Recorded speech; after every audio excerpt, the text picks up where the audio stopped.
Story 1. The Basement Stalker. I worked as a custodian at Roosevelt Middle School for almost 5 years, and I was always assigned the overnight shift. My hours ran from 10 p.m. until sunrise, when the first buses would start rolling into the parking lot. At first, I genuinely enjoyed the solitude. No screaming kids racing through the halls, no teachers complaining about broken equipment, no administrators breathing down my neck. Just me, my cleaning cart, and the peaceful silence of an empty building. But as the months turned into years, I began to notice how dramatically different the school felt after dark. During the day, Roosevelt was alive with energy. Hundreds of voices echoing through the corridors, footsteps pounding up and down staircases, locker doors slamming shut. At night, however, the building felt completely dead, like a corpse that had been drained of all life. The old structure would creak and groan in ways that sounded almost like breathing. And when you're the only living soul wandering those empty halls, even the tiniest unexpected sound can make your heart skip a beat. I learned to distinguish between the normal nighttime noises, the heating system cycling on and off, water pipes expanding and contracting, the occasional locker that would pop open due to a faulty latch. These sounds became part of my nightly soundtrack, background noise that I could mostly ignore. But there was one area of the school that I never quite adjusted to, no matter how many years I worked there: the basement. Roosevelt had been constructed back in 1952, and its basement stretched beneath nearly half the building like a concrete labyrinth. Unlike the cheerful, well-lit classrooms above, the basement was a utilitarian maze of storage rooms and narrow corridors.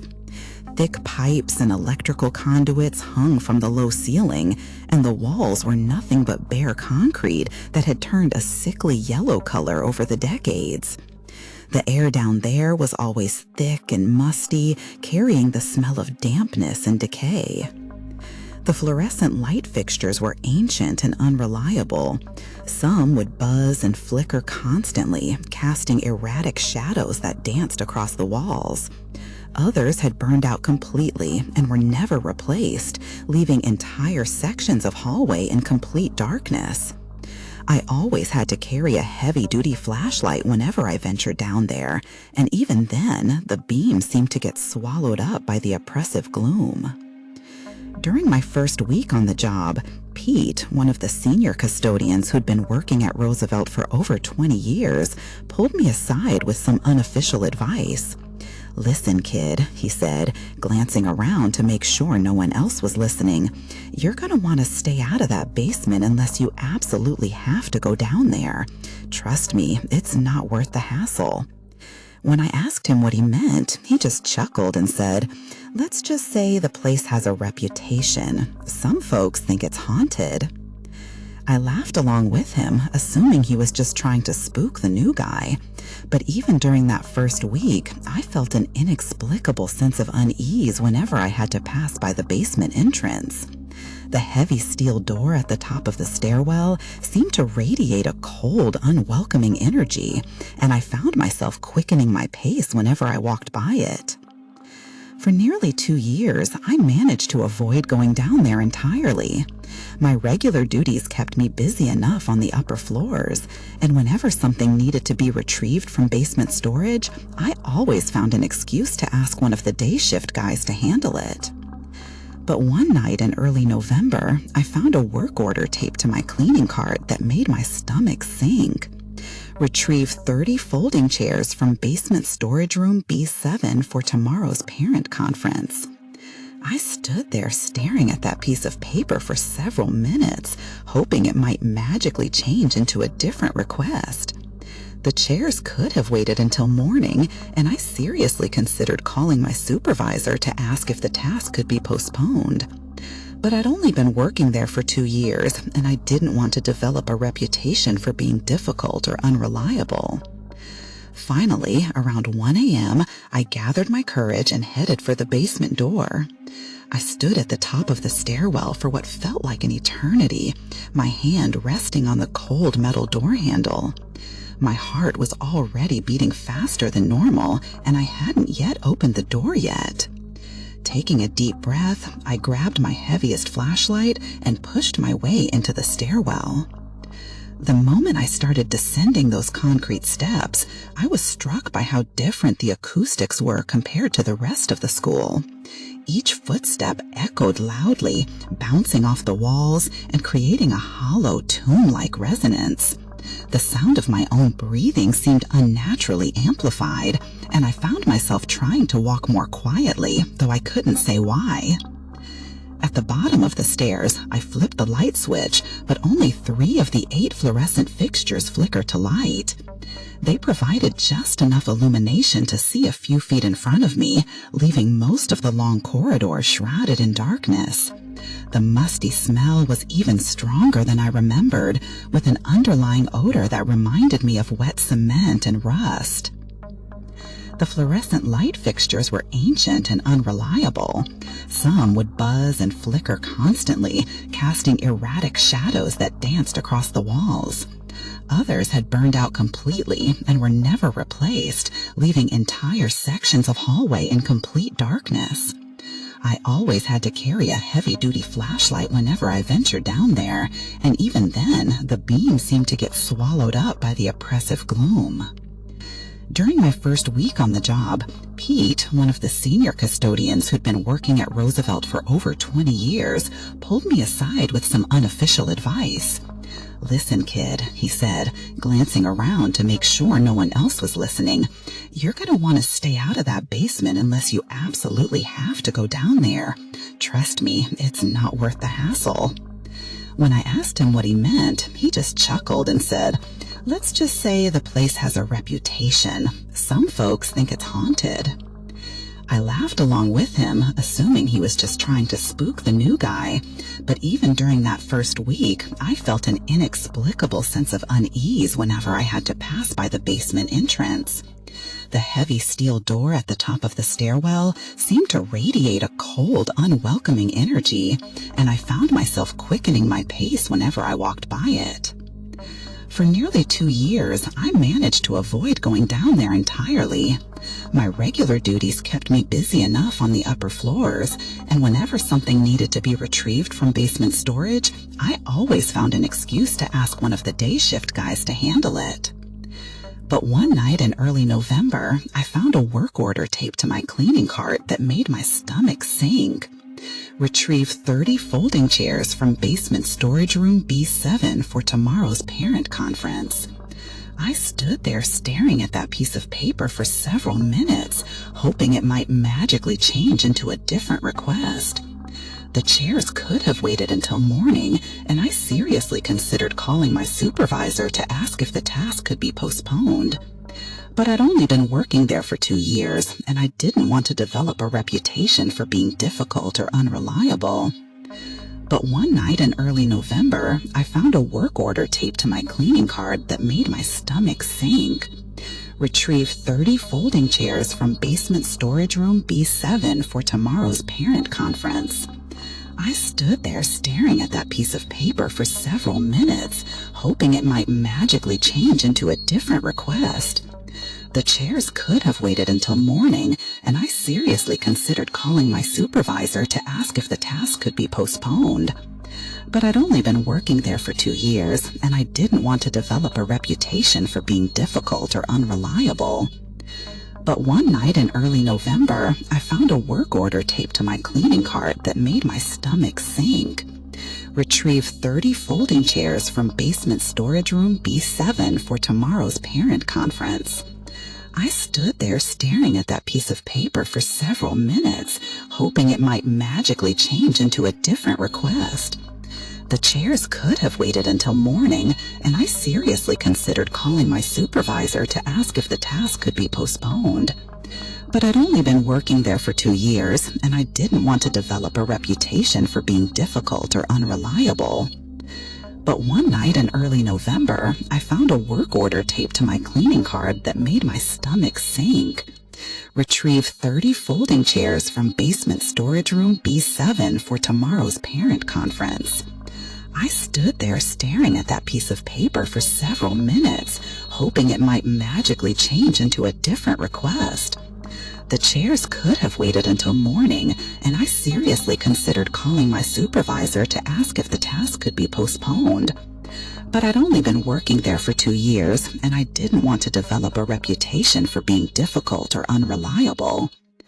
But one night in early November, I found a work order taped to my cleaning cart that made my stomach sink. Retrieve 30 folding chairs from basement storage room B7 for tomorrow's parent conference. I stood there staring at that piece of paper for several minutes, hoping it might magically change into a different request.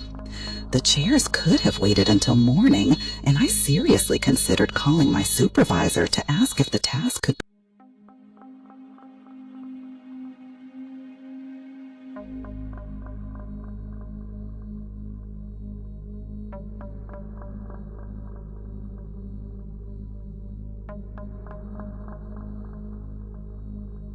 Story 2.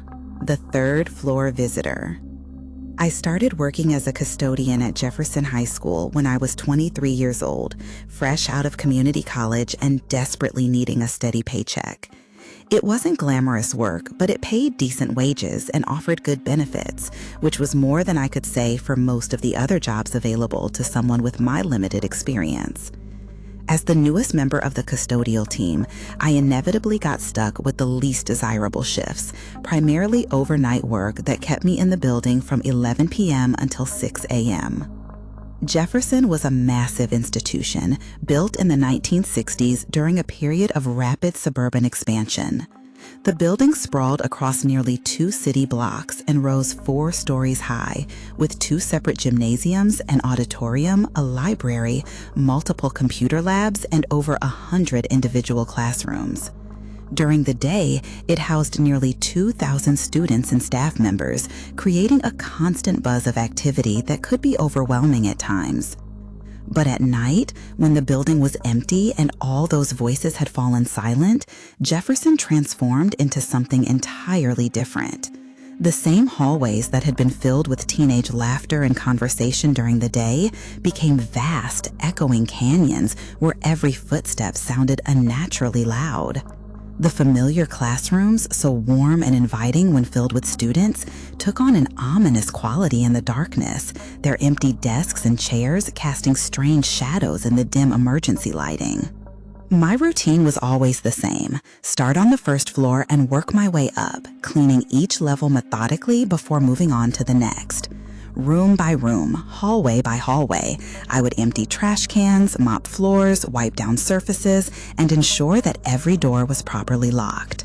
It was repetitive work, but I found a certain comfort in the routine, and the physical activity helped pass the long hours of the night shift. Most of the building felt relatively normal during my overnight rounds, just empty and quiet, the way any large public building would feel after hours. But there was one area that always made me uncomfortable: the third floor. I couldn't put my finger on exactly what it was about that floor that bothered me, but every time I climbed those stairs and stepped into the third floor corridor, I felt a subtle change in the atmosphere, like the air pressure had shifted or the temperature had dropped a few degrees. The third floor housed some of the school's older classrooms, many of which had been taken out of regular rotation due to budget cuts and declining enrollment. Some rooms had been converted into storage areas for outdated textbooks, broken furniture, and obsolete educational equipment. Others were simply locked and abandoned, their contents gradually collecting dust while the school administration decided what to do with the space. It was these empty, unused rooms that bothered me the most. During my nightly rounds, I would walk past door after door of darkened classrooms, each one containing its own collection of shadows and forgotten memories. The silence on the third floor was different from the rest of the building, heavier, more oppressive, as if the very air were holding its breath. The incident that changed everything happened on a Friday night in late October. One of my colleagues had called in sick, leaving me to handle the overnight shift completely alone. This wasn't entirely unusual. We were occasionally short-staffed due to illness or personal emergencies. But I always felt more anxious when working solo, especially in a building as large and maze-like as Jefferson. I had started my shift normally, working my way through the first and second floors without incident. By around 1 a.m., I was ready to tackle the third floor, despite the vague sense of dread I always felt about that particular area. I loaded my cleaning cart into the freight elevator and rode up to the third floor, the old machinery groaning and clanking as it lifted me higher into the building. The elevator doors opened with a sharp ding that echoed down the empty corridor. I pushed my cart out into the hallway and began my usual routine, starting with the classrooms at the eastern end of the building. The fluorescent lights in the corridor flickered occasionally, creating brief moments of darkness that made me jump despite knowing it was just faulty electrical wiring. I had been working for about 20 minutes, moving methodically from room to room, when I noticed something that made me pause. About halfway down the corridor, the door to room 314 was standing slightly ajar. This immediately caught my attention because I had a very specific routine for checking doors. I always tested every handle to ensure it was locked, and I was absolutely certain that room 314 had been secured when I'd walked past it earlier. My first thought was that maybe the door had a faulty latch and had simply swung open on its own. Old buildings had their quirks, and it wouldn't have been the first time I'd encountered a door that didn't stay properly closed. But as I approached room 314, I noticed something else that made my stomach tighten. There were scuff marks on the floor leading from the doorway into the room, as if something heavy had been dragged across the linoleum tiles. I pushed the door open wider and shined my flashlight inside. Room 314 had been converted into a storage area several years ago, and it was filled with stacks of old desks, chairs, and filing cabinets. Boxes of outdated textbooks were piled in the corners, and the whole space smelled like dust and old paper. At first glance, everything appeared normal, but then I noticed that one of the larger storage boxes had been moved from its original position near the wall. It now sat in the center of the room, and the floor around it showed clear evidence that it had been dragged there from somewhere else. This discovery sent a chill down my spine. I knew for certain that I hadn't moved that box, and there was supposed to be no one else in the building except for me. All the exterior doors were locked and alarmed, and I had the only key to most of the interior spaces. The idea that someone might have broken into the school was disturbing enough, but the thought that they might still be somewhere inside the building was absolutely terrifying.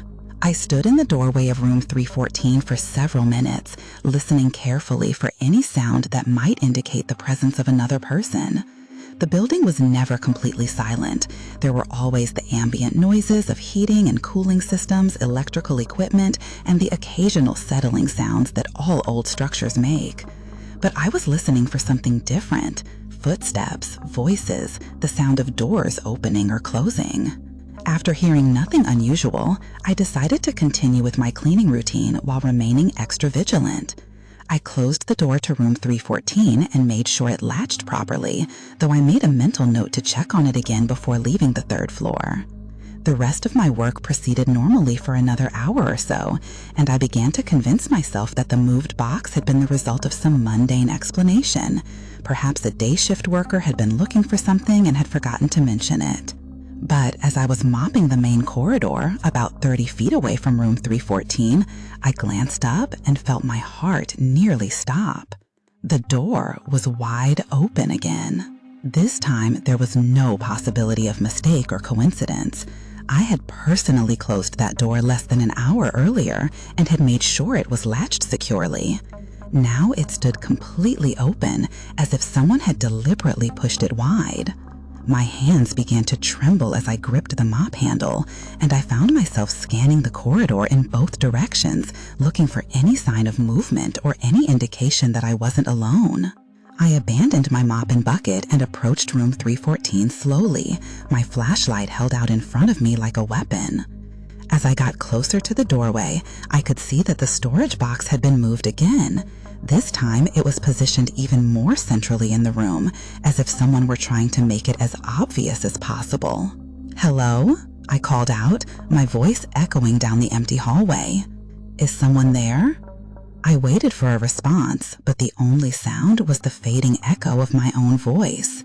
I stepped cautiously into room 314 and began searching behind the stacked furniture and boxes, looking for any sign of an intruder. I checked every corner of the room, moved aside several pieces of furniture, and even looked inside some of the larger storage boxes. There was no one there. As I stood in the middle of the room, surrounded by decades of accumulated school equipment, I tried to make sense of what was happening. The rational part of my mind insisted that there had to be a logical explanation. Maybe the building had settling issues that caused doors to swing open, or perhaps there was a problem with the heating system that was creating unusual air currents. But another part of me, a deeper, more primitive part, was screaming that something was very wrong. That's when I heard the breathing. It was soft at first, barely audible above the ambient noise of the building's mechanical systems. But as I stood perfectly still, straining to listen, it became more distinct. Slow, deep breaths that seemed to be coming from somewhere behind me. I spun around, sweeping my flashlight across the room, but I saw nothing except shadows and old furniture. The breathing continued, seeming to move around the room in a way that defied explanation. Sometimes it sounded like it was coming from the far corner, sometimes from just behind my left shoulder. It wasn't the regular unconscious breathing of someone who was simply present in the room. It was deliberate and controlled, as if whoever was making the sound wanted me to hear it. My nerve broke completely. I ran out of room 314 and down the corridor to the stairwell, not stopping until I reached the main office on the first floor. With shaking hands, I called my supervisor at home, waking him up to explain what was happening. He listened patiently as I described the moved box, the repeatedly opening door, and the mysterious breathing sounds. "I'll be there in 20 minutes, he said, and I could hear him getting dressed while we talked. Those 20 minutes felt like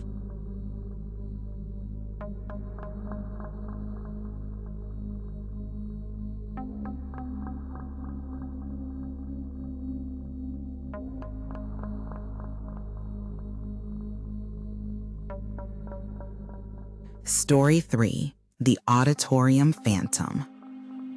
I spent 2 years working as a night custodian at Riverside High School, and in all that time, there was only one area of the building that I genuinely dreaded having to clean: the auditorium. During the day, when it was filled with students rehearsing plays or practicing musical performances, it seemed like a normal part of the school. But at night, when the building was empty and silent, that massive performance space transformed into something that felt almost supernatural in its oppressive atmosphere. The auditorium was truly enormous, a relic from the 1970s when the school district had much larger budgets and grander ambitions for their facilities. It could seat nearly 800 people across 3 different levels: the main floor, a mezzanine section, and a high balcony that stretched almost to the ceiling. The stage itself was equally impressive, with a full rigging system, multiple sets of heavy velvet curtains, and enough space backstage to accommodate elaborate theatrical productions. During daylight hours, with all the lights on and people moving about, it was an impressive and welcoming space. But after dark, with only the minimal emergency lighting casting weak pools of illumination throughout the vast interior, it became a cavern of shadows and strange acoustics that played tricks on your mind. Every sound seemed to echo for an unnaturally long time, bouncing off the walls and ceiling in ways that made it impossible to determine where the original noise had come from. The worst part was the way sound carried in that space. If you dropped something as small as a pen, the impact would reverberate for several seconds, creating a series of diminishing echoes that seemed to follow you around the room. Your own footsteps became magnified and distorted, sometimes sounding like multiple people walking instead of just one. Even your breathing seemed unnaturally loud in the oppressive silence. I had developed a routine of saving the auditorium for last during my overnight shift, hoping to get through it as quickly as possible and then escape to the more comfortable environment of the regular classrooms and hallways. But one night in February, during my second year at Riverside, circumstances forced me to tackle the auditorium much earlier than usual. There was going to be a special presentation the next morning for visiting school board members, and the auditorium needed to be cleaned and set up before the day shift arrived. This meant I had to get in there around midnight instead of my usual 4 a.m. schedule, and the change in routine left me feeling unsettled before I even began the work. I wheeled my cleaning cart through the main entrance doors, and they slammed shut behind me with a bang that echoed throughout the empty space for what seemed like minutes. The sound made me jump, even though I had been expecting it, and I stood there for a moment letting my eyes adjust to the dim emergency lighting while I listened to the echo gradually fade away. I decided to start with the main floor seating area, working my way methodically through the rows of chairs to empty trash receptacles and clean up any debris left behind from the previous day's activities. The work was routine, but I couldn't shake the feeling that something was different about the auditorium that night. The air seemed thicker somehow, and the usual background noises of the building's heating and ventilation systems were muffled and distorted. I had been working for about 20 minutes when I first heard it, a soft rustling sound that seemed to be coming from somewhere up on the stage. I stopped sweeping and stood perfectly still, listening as carefully as I could. The rustling continued for several more seconds, not constant, but intermittent, like fabric moving against fabric or paper being shuffled around. My first thought was that a piece of scenery or a stage prop had somehow come loose and was moving in an air current. The stage area had a complex ventilation system to manage the heat from the theatrical lighting, and it wasn't unusual for lightweight materials to be shifted around by the moving air. I continued sweeping, telling myself that the sound was nothing to worry about. But after a few more minutes, I heard something that made my blood run cold. Footsteps. Slow, deliberate footsteps moving across the stage from left to right. They were too regular and purposeful to be explained by settling wood or expanding metal. Someone or something was walking around up there in the darkness. I set my broom against the nearest chair and pulled out my heavy-duty flashlight, shining the beam toward the stage. The light revealed the usual collection of stage props and equipment, painted flats, a few pieces of furniture left over from the most recent production, some music stands and microphone equipment. Nothing was moving, and I couldn't see any sign of an intruder. "Hello?" I called out, my voice sounding small and uncertain in the vast space. The footsteps stopped immediately, as if whoever was making them had heard my voice and was now standing perfectly still, listening for my next move. The auditorium fell into complete silence, except for the distant hum of the building's mechanical systems. I waited for several minutes, shining my flashlight across different areas of the stage, looking for any movement or any indication that someone was hiding behind the props or curtains. When nothing appeared, I tried to convince myself that I had imagined the whole thing.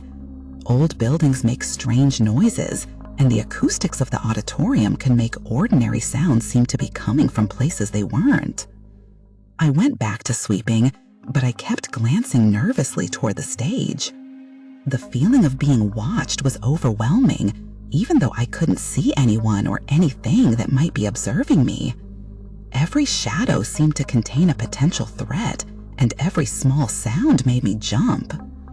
About 10 minutes later, as I was working on a section of seats near the center of the auditorium, I heard the footsteps again. This time, they seemed to be moving from the back of the stage toward the front, getting closer to where I was working. I looked up and saw something that made my heart nearly stop. A dark silhouette moving across the stage, visible for just a moment against the slightly lighter background curtain before disappearing into the shadows. I dropped my broom and stood up so quickly that I knocked over a nearby trash can, sending garbage spilling across the floor. My flashlight beam shook as I pointed it toward the stage, desperately searching for whoever had been moving around up there. But once again, I saw nothing except empty stage and motionless props. This time, I didn't call out or wait around to see what might happen next. I grabbed my cleaning supplies and headed straight for the main entrance doors, intending to leave the auditorium and come back later with backup, or possibly not at all. But as I reached the doors and grabbed the handles, I discovered something that sent a wave of panic through my entire body. They wouldn't open. I pulled and pushed on the heavy doors, rattling the handles and throwing my full weight against them, but they remained firmly locked. This made no sense. I had entered through these same doors just 30 minutes ago, and they had been functioning normally. There was no automatic locking mechanism that would have engaged, and no one else was supposed to be in the building who could have secured them from the outside. I was trapped in the auditorium with whatever was making those footsteps on the stage. Trying to control my rising panic, I forced myself to think logically about the situation. There were other exits from the auditorium, emergency doors on either side of the stage, and a service entrance near the backstage area. If the main doors had somehow become stuck or locked, I could escape through one of the alternate routes. But as I made my way toward the stage, moving as quietly as possible, I heard something that made me freeze in terror. Whispering. Soft, sibilant voices that seemed to be coming from the balcony area high above me.